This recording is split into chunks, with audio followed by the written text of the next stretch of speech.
It's definitely not last week. It's This Week in Film, the weekly podcast where we get together and we talk about the movies we've seen over the past week. I'm Nick Panunto, joined as always by RaysRayndomRayquest. Yeah.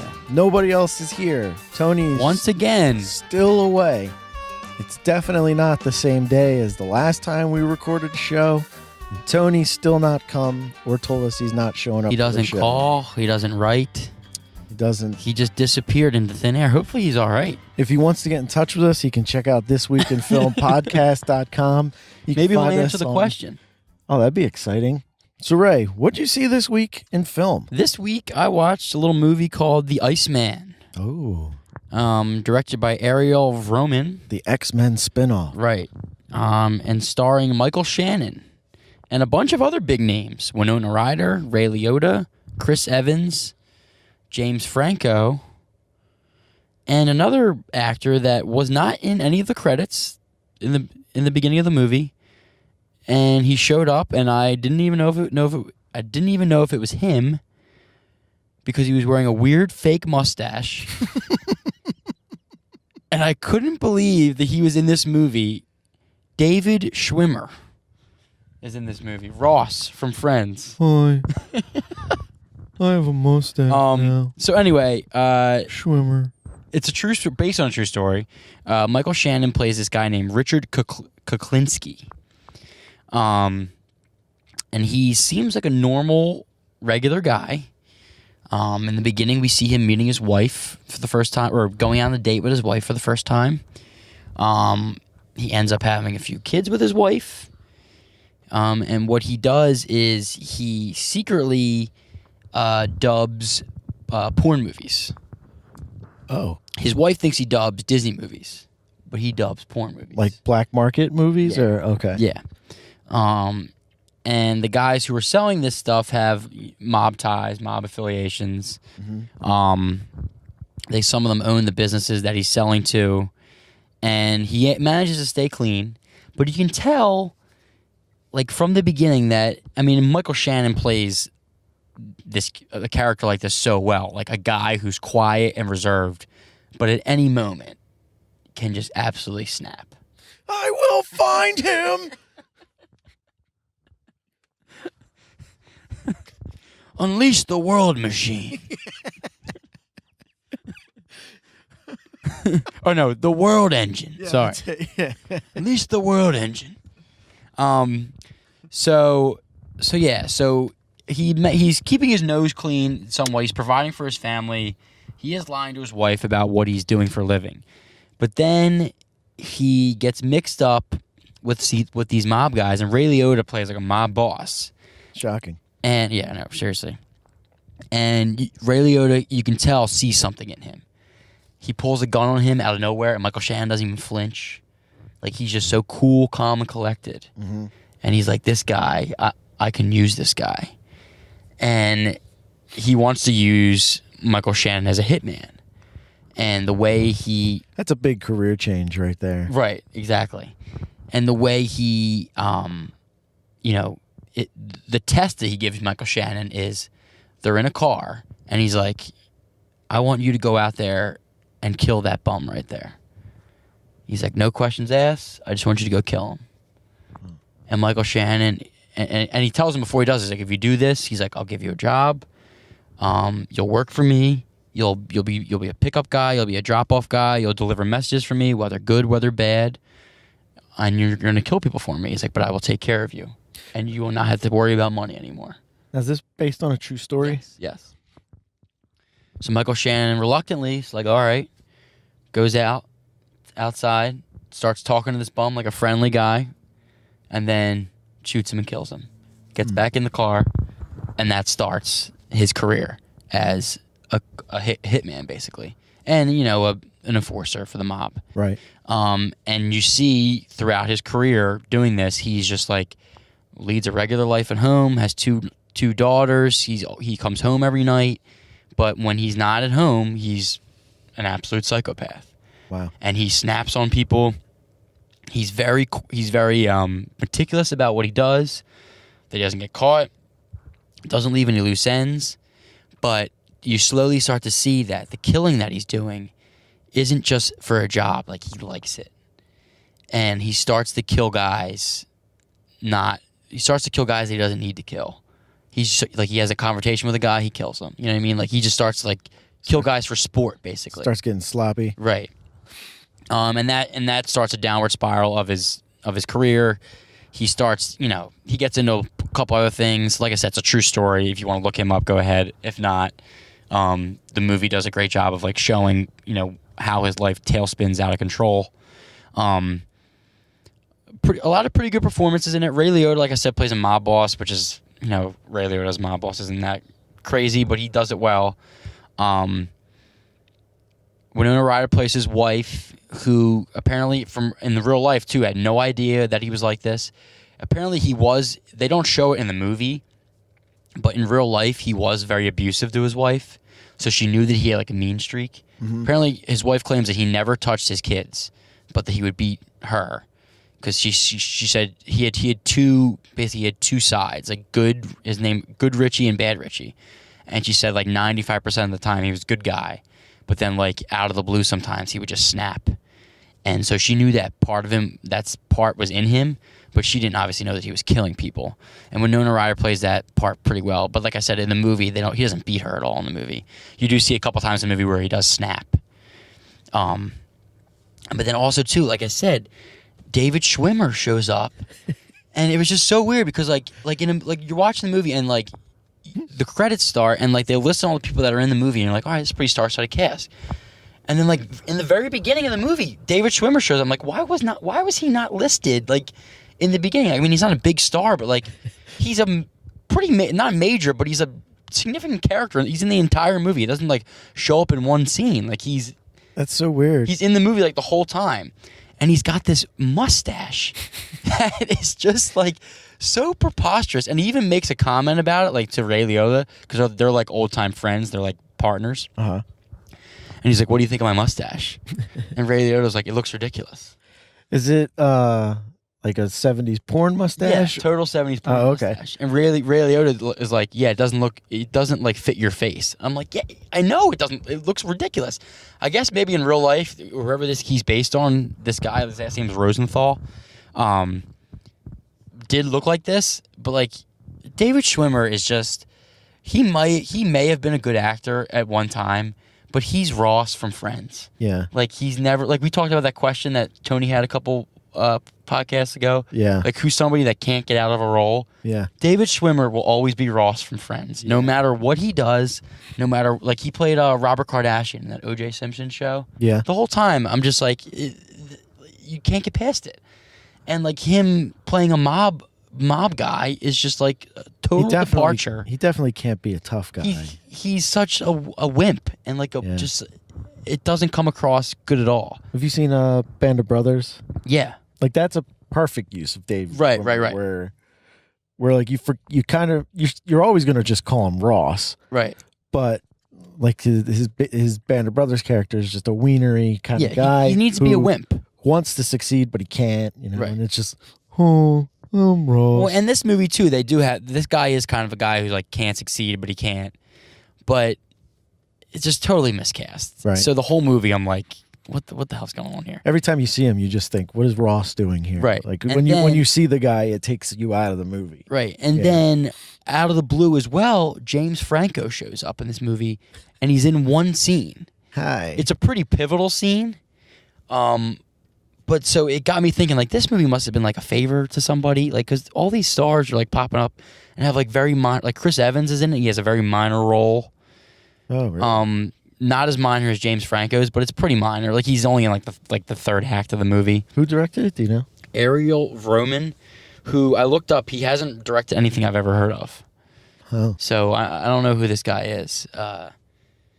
But maybe they just thought it was going to be a big Oscar kind of movie. I mean, Michael Shannon's very good in it.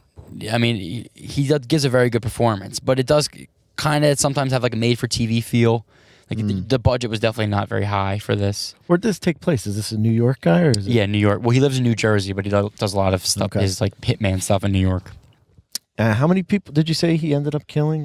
He claimed, so he's dead now. He died in prison.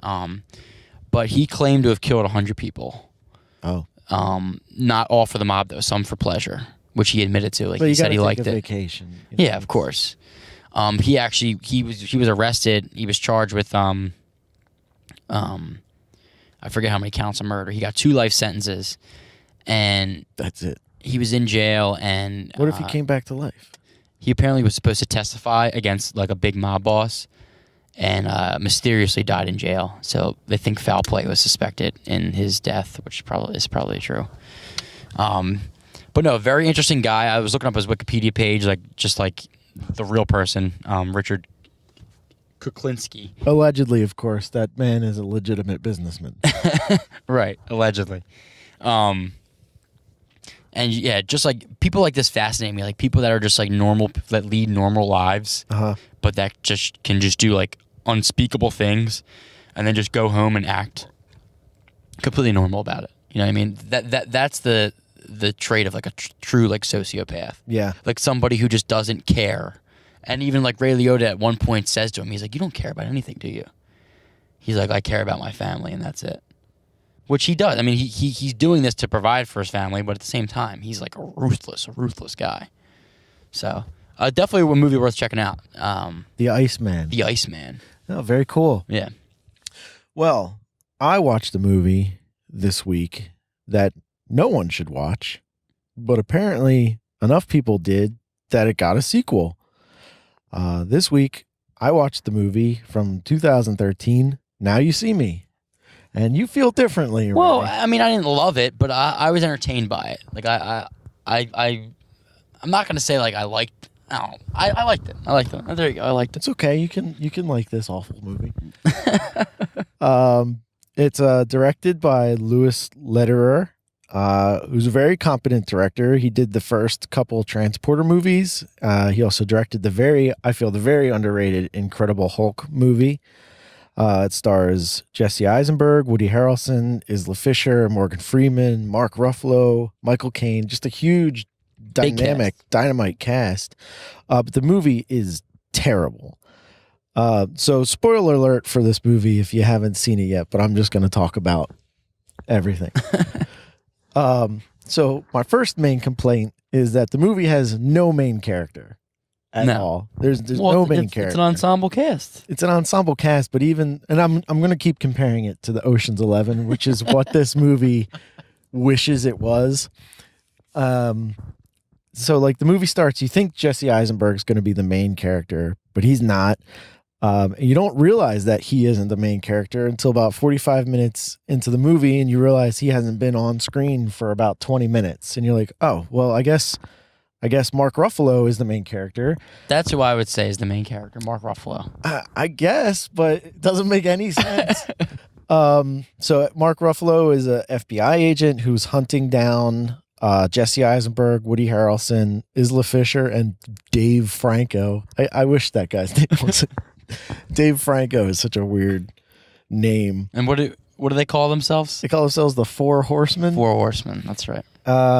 So basically the Four Horsemen, for whatever reason, come together to commit magic crimes, or they come together to commit robberies using magic, but like David Copperfield style magics, like huge event pieces where at the end of it lots of money is missing, and then they Robin Hood it and give it to the poor.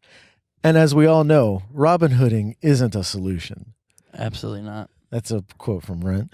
And that was from my friend Matt. He gets it.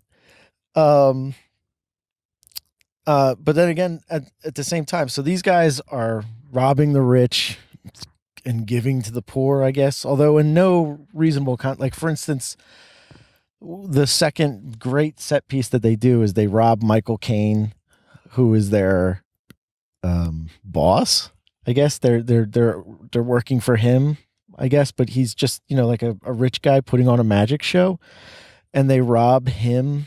But there's no way that somehow they are able to get all of his money and give it to the people in the audience, because Michael Caine's owns an insurance company, I guess, was involved in Hurricane Katrina, and they ripped off a bunch of people. So they give the people in the audience a lot of money because they got ripped off by Michael Caine's insurance company.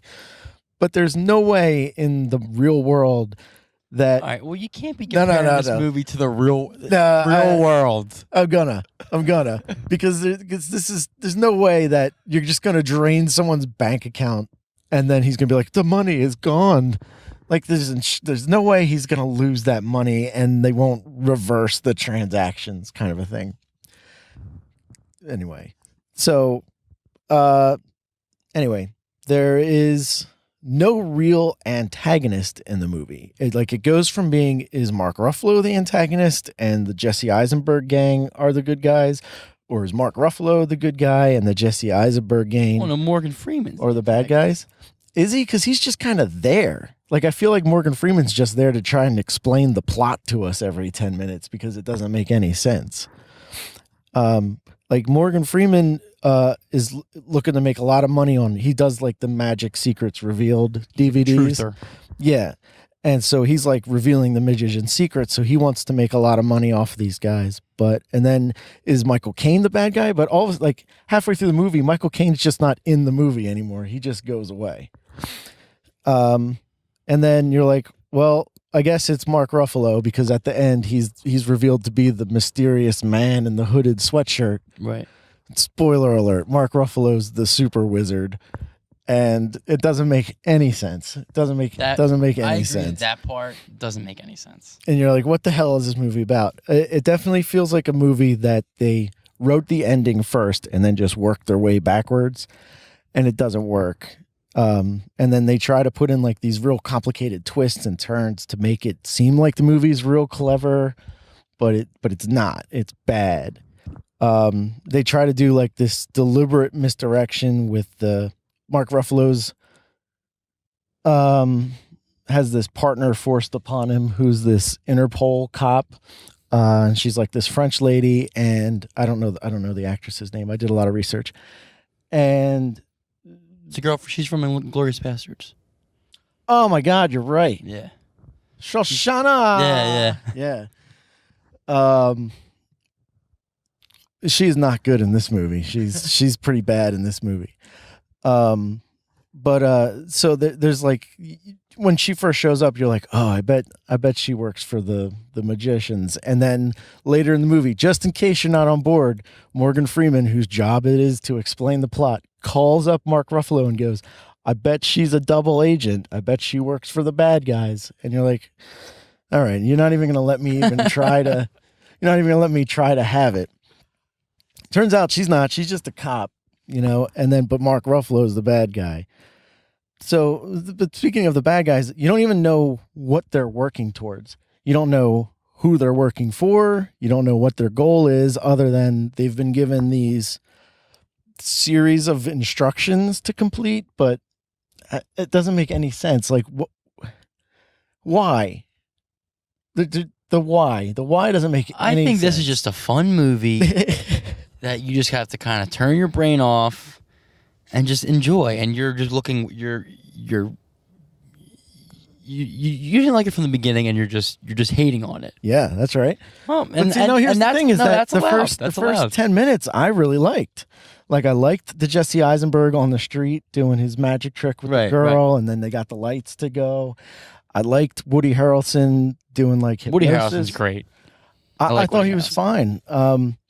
The Isla Fisher was cool, where she did like the like all of their individual acts were really neat. Right. But it's when they get together. None of their individual skills do anything when they get together. They just do these grand magic pieces. And then Dave Franco is there too. It just feels like a really cheap Ocean's 11 knockoff. I'll give you that. You've got really confident characters who have an objective, and they're going to achieve it. But the difference between Ocean's 11 is that in the Ocean's 11, there's like hiccups here and there. But you don't realize until the end that it was all part of the plan. Like the problems that they had. It's all part of the plan. Introduce a little chaos. And but in this movie, there's never a doubt what's going to happen at the end, other than that Mark Ruffalo was the bad guy or the hooded guy the whole time. And the movie, I think, really fails because you don't know who to root for in the end. You don't know if you're supposed to be rooting for Mark Ruffalo to capture these guys. You don't know if you're supposed to be rooting for him for the Four Horsemen to succeed in whatever their quest is. And it's cheap. It's a cheap movie that tries to act complicated with big twists and turns, and all it really does is just make it up as it goes along. And they literally have to explain the ending to you because it doesn't make any sense. The end sequence before the end sequence. You need to get that.